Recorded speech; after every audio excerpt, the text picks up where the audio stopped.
तो ऐसी कौन सी गलती हुई जिससे कि आज फिजिक्स वाला लॉस में है, और लॉस में है कि नहीं है, आज मैं आपको बिल्कुल फाइनेंशियल रिपोर्ट आपके सामने रखने वाला हूँ। इस वीडियो के अंत में मैं आपको ये भी बताऊँगा कि अगर आप एक एजुकेटर हैं और अपनी जर्नी आप कोर्स सेलिंग में या एडटेक में शुरू करना चाहते हैं तो आपको किन बातों का ध्यान रखना है, वाला लॉस में क्यों गया, फुल ट्रुथ एंड फैक्ट्स के साथ इस वीडियो को हम कंप्लीट करेंगे।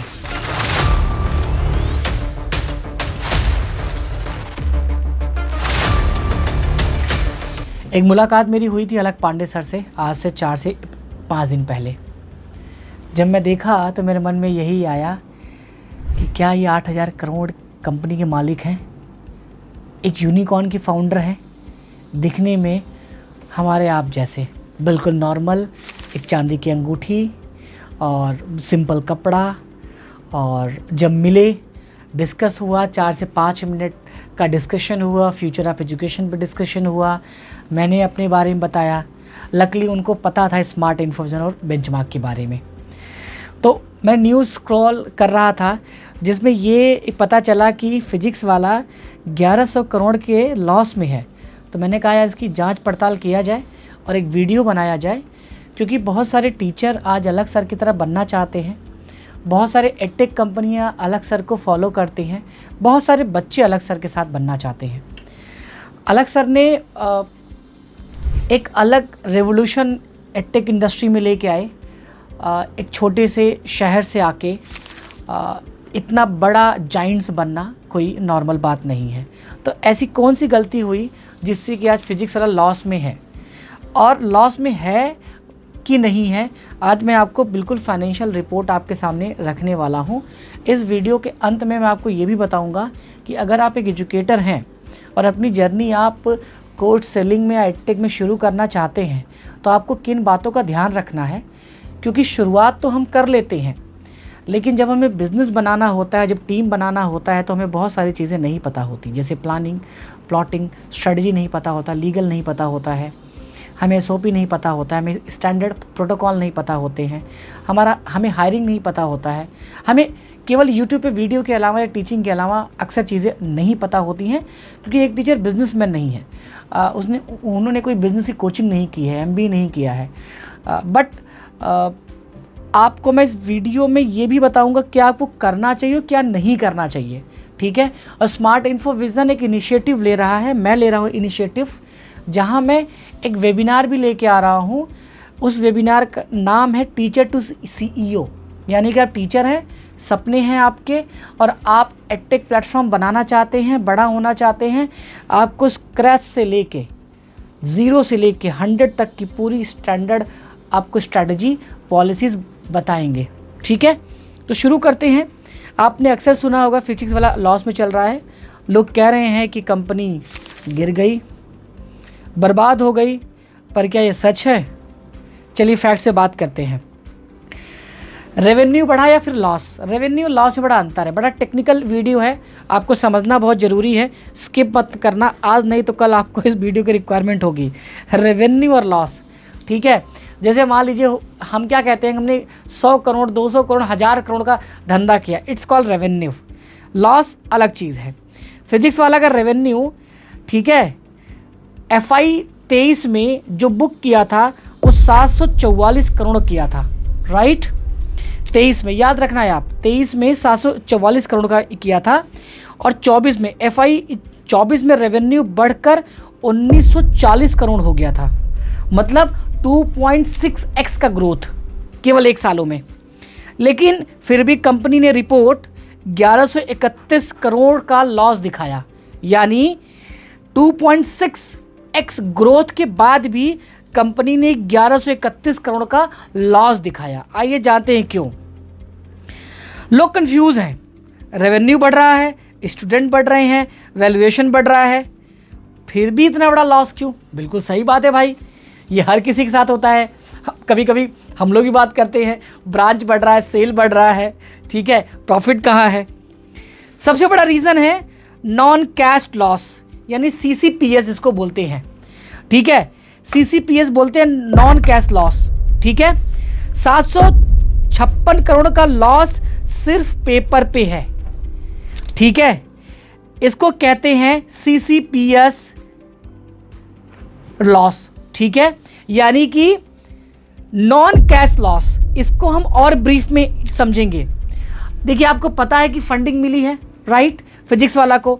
तो जब इन्वेस्टर को दिए गए प्रेफरेंस शेयर का वैल्यूएशन चेंज होता है, जैसे मान लीजिए मैंने किसी इन्वेस्टर को कोई शेयर दिया, तो जब वैल्यूएशन चेंज होता है, ठीक है, राइट, तो उसके अकॉर्डिंग लॉस दिखता है या दिखाया जाता है। ये पैसा कंपनी के बैंक से नहीं गया, सिर्फ बैलेंस शीट पे फर्क पड़ता है। दो लॉस होते हैं, एक होता है कि बैंक से पैसा चला गया या बैंक में पैसा नहीं है, एक है कि केवल आप पेपर पे दिखाते हो, राइट। मतलब देखने में लॉस है पर असल में पैसा गया ही नहीं।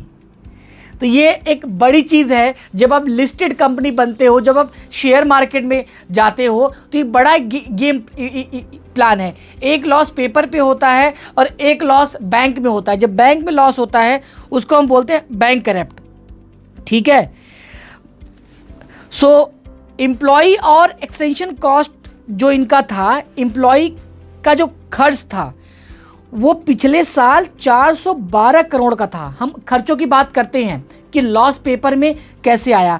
412 करोड़ का जो उनका खर्चा था वो एम्प्लॉयज़ का खर्चा था। इस साल वो हो गया है 1158 करोड़ का, यानी से कि 180% इंक्रीज हुआ है, right.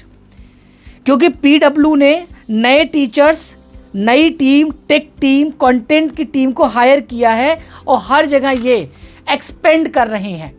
One of the reason है। देखो, ये जो लॉस बोला जाता है ना, इसको हम लोग बिजनेस के भाषा में इन्वेस्टमेंट बोलते हैं। जैसे आप कोई सीजन की चीज़, राइट, जो 3 महीने या 1 साल बाद बिकेगी, उसका स्टोरेज आपने आज कर लिया, तो यानी कि सबके नज़र में क्या हुआ कि आपने लॉस कर लिया, क्योंकि वो बिकेगा 4 महीने बाद। तो अभी तक आपके बैंक में पैसा नहीं होगा तो लॉस में होगा।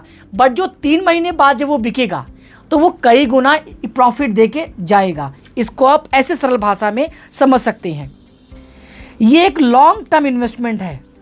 मतलब ये जितना भी सिस्टम है, लॉन्ग टर्म इन्वेस्टमेंट है। शॉर्ट टर्म लॉस लगता है जब भी आप बड़े होते हैं।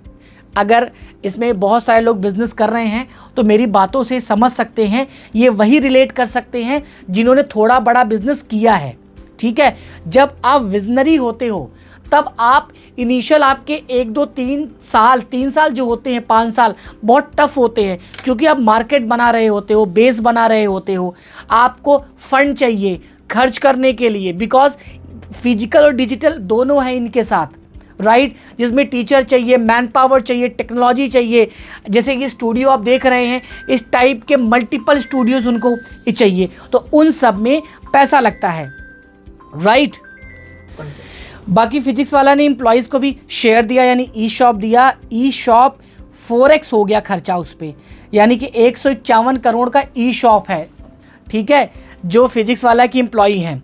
जब एम्प्लॉई को कंपनी का हिस्सा दिया जाता है तो उसका अकाउंटिंग पे इम्पैक्ट ज़रूर होता है, और ये भी एक तरीके का नॉन कैश एक्सपेंस है जिसको हम लॉस बोलते हैं। अभी तक देखिए ये तो लॉस है ही नहीं ना, ये तो एक्सपेंड कर रहे हैं, आगे चल रहे हैं, ई शॉप दे रहे हैं, तो जो एम्प्लॉयज़ हैं इनके लिए लॉयल हो रहे हैं, लॉन्ग टाइम रहेंगे, रिटेंशन में इनका हेल्प होगा। और इन सब का हटा दें तो PW का एडजस्टेड EBITDA, अगर EBITDA की बात करें, देखिए आप शार्क टैंक में देखते होंगे EBITDA, आप शार्क टैंक में देखते होंगे पैट, आप शार्क टैंक में देखते होंगे रेवेन्यू, ठीक है। तो ये छन छन के आता है, राइट। सो EBITDA क्या होता है, जितने भी खर्चे होते हैं उन सबको काट के जो शुद्ध प्रॉफिट बचता है उसको बोलते हैं हम EBITDA। तो यानी इन सब को काट के PW 67 करोड़ का प्रॉफिट दिखाता है, right, E shop and in सब चीज़ों को छोड़ के। मतलब ठीक है, करोड़ बिजनेस में नहीं है, अकाउंटिंग और ग्रोथ इन्वेस्टमेंट की वजह से लॉस दिखाया जा रहा है। कंपनी ने 12+ स्टार्टअप एक्वायर किए हैं, ये भी बड़ा इम्पैक्ट है, बात समझिए। इन्होंने 12+ स्टार्टअप को एक्वायर किया है, आप न्यूज़ में भी देखे होंगे या बार बार आपको देखने को मिलता भी होगा। ऑफलाइन सेंटर ओपन करके इन्होंने हाइब्रिड मॉडल रखा है।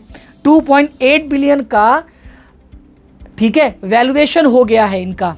सीरीज बी फंडिंग में 210 मिलियन उठाया इन्होंने, 210 मिलियन का फंड उठाया है। सोचिए कितना बड़ा विजन होगा। जब भी कोई कंपनी तेजी से ग्रो करती है तो वो लॉस उनके बुक्स में बुक होता है, क्योंकि अनएक्सपेक्टेड ग्रोथ की तरफ जब हम होते हैं तो हमें बहुत सारे ऐसे खर्चे करने होते हैं जो मैंडेटरी होते हैं, जो नीड होती है, उस टाइम की नीड होती है, वो स्पीड की नीड होती है, ठीक है।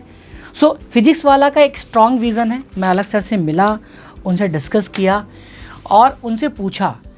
फिजिक्स वाला या खान सर की बात करें ना, तो ये रेवोल्यूशन लेके तब आए जब इनके पास सारे इक्विपमेंट थे, जब इनके पास टेक्नोलॉजी पार्टनर थे। यानी प्रतीक महेश्वरी जी का इसमें बहुत बड़ा योगदान है, क्योंकि इन्होंने पूरा फोकस कहाँ किया, अपने टीचिंग पे किया। और प्रतीक जी ने क्या किया, उन्होंने टेक्नोलॉजी बिल्ड करने पे किया। आज इनके लगभग हज़ारों स्टूडियोज़ हैं, राइट, और बच्चों के साथ लाइव जाते हैं। स्मार्ट इन्फोविज़न की भी यही कोशिश है कि हम कैसे आपके ड्रीम को पूरा करें, राइट। चाहे वो आपके स्टूडियो सेटअप की बात हो, चाहे डिजिटल बोर्ड की बात हो, हम टाइम टू टाइम अपडेट करते रहते हैं अपने आप को भी। जब हमें लगा कि टीचर के पास फिनांस का उतना सुविधा नहीं है, तो हमने बजाज इंट्रोड्यूस किया। और इंट्रोड्यूस पहले हमने किसी एक सेंटर पे किया था, अभी पूरे भारत के लिए हमने बजाज से टाई अप कर लिया। तो यानी कि आपको इस टाइप का स्टूडियो सेटअप चाहिए, आपको या डिजिटल बोर्ड चाहिए, या आपको कैमरा सेटअप चाहिए, वो सब कुछ आपको हमारे यहाँ मिल जाता है EMI के ऊपर। ये तो रहा चलो इक्विपमेंट के ऊपर। डिफरेंट हमने ब्रांचेस खोले अलग अलग जगह। ब्रांच खोलने का यही था कि आप वहाँ जाके एक्सपीरियंस कर पाएँ, अपने बातों को कह पाएँ, आप समझ पाएँ, राइट। लोग ये कहते हैं कि इतना एक्सपीरियंस सेंटर आपने क्यों ओपन कर दिया, राइट। तो आप तो एक ही जगह से काम कर सकते थे। सर अभी तो लगता है कि हमने बहुत कम किया है, जितने स्टेट है उतना एक्सपीरियंस सेंटर ओपन करना चाहिए। क्योंकि अभी टीचर हैं, चाहे वो ऑनलाइन एजुकेटर हो, यूट्यूबर हो, ट्रेडर हो, पॉडकास्टर हो, अब तो बिना वीडियो ज़िंदगी नहीं है ना। आज के टाइम पे अगर आप इंटरनेट पे नहीं तो अदृश्य हो। इसीलिए मैं हर शिक्षक को बोलता हूँ कि आपका अपना एक यूट्यूब चैनल होना चाहिए। भले से आप मोबाइल से वीडियो बनाएं, बट बनाएं। और आप ये ना डरें आप काले हैं, गोरे हैं, छोटे हैं, अच्छे से बोल नहीं पाते हैं, हिंदी नहीं बोल पाते हैं। अरे सब कुछ चलता है सर। आप देखोगे हर कैटेगरी के एजुकेटर ने इतिहास बनाया है, आप भी बना सकते हैं। टीचर से महान कोई नहीं है सर। आपका नॉलेज आपका एसेट्स है, आप कोहिनूर हैं। तो कोशिश करिए कि आपका एक छोटा सा यूट्यूब चैनल हो। कहीं पर भी आपको कोई दिक्कत आ रही है अपना ऑनलाइन ऑफलाइन से ऑनलाइन शुरू करने में, कोई स्टूडियो बनाने में, कोई यूट्यूब में, तो आप नंबर नोट करिए सर 8527926648। नोएडा के साथ साथ हम बिहार में हैं, पटना, भागलपुर में, उत्तर प्रदेश में जौनपुर लखनऊ में है, गुजरात में अहमदाबाद में है, महाराष्ट्र पुणे में है, राजस्थान हम जयपुर में है, MP भोपाल में हम जा रहे हैं। तो आप हमसे कनेक्ट कीजिए, हम लोग मिलके आगे बढ़ेंगे सर। और मैं वेबिनार लेके आने वाला हूँ बहुत जल्द। मैं गूगल फॉर्म भी दे दूँगा, जो लोग वेबिनार में इंटरेस्टेड होंगे वो फॉर्म भर देंगे। और अगले हम 10 दिन में वेबिनार का अनाउंसमेंट कर देंगे, जहां हम आपको टीचर टू CEO की तरफ लेके चलेंगे, राइट। कि आप अपने को हमें दे दो, हम आपको स्टेप बाय स्टेप बताएंगे आपकी चीज़ें कैसी होनी चाहिए, आप वीडियो कैसी होनी चाहिए, आपकी मार्केटिंग कैसी होनी चाहिए, ब्रांडिंग कैसी होनी चाहिए, पोजीशनिंग कैसे होनी चाहिए, कोर्स का प्राइस कैसे होना चाहिए, कोर्स का प्लेसमेंट कैसे होना चाहिए, क्या एक टाइमिंग होना चाहिए, कितने मिनिमम इन्वेस्टमेंट से आप अपना ऑनलाइन जर्नी टीचिंग शुरू कर सकते हैं, कैसे आप बिना यूट्यूब चैनल के कोर्स सेलिंग स्टार्ट कर सकते हैं, PDF सेल कैसे कर सकते हैं, ईच एंड एवरीथिंग। मेरा अपना खुद का एक्सपीरियंस है, मेरी कंपनी खुद 100 CR के वैल्यूएशन की है, इतने सारे ब्रांच को मैं रन कर रहा हूँ। मैंने बिजनेस कोचिंग किया है, हर दिन पढ़ाई करता हूँ, यानी मेरा भी अपना जो एक नॉलेज बैंक है वो भी मैं आपके साथ शेयर करूँगा, अब बिल्कुल ब्लैक एंड वाइट में डिस्कस करूँगा। सो मिलते हैं अपने किसी नेक्स्ट इन्फॉर्मेटिव वीडियो के साथ, तब के लिए जय हिंद, जय Bharat. Thank you so much.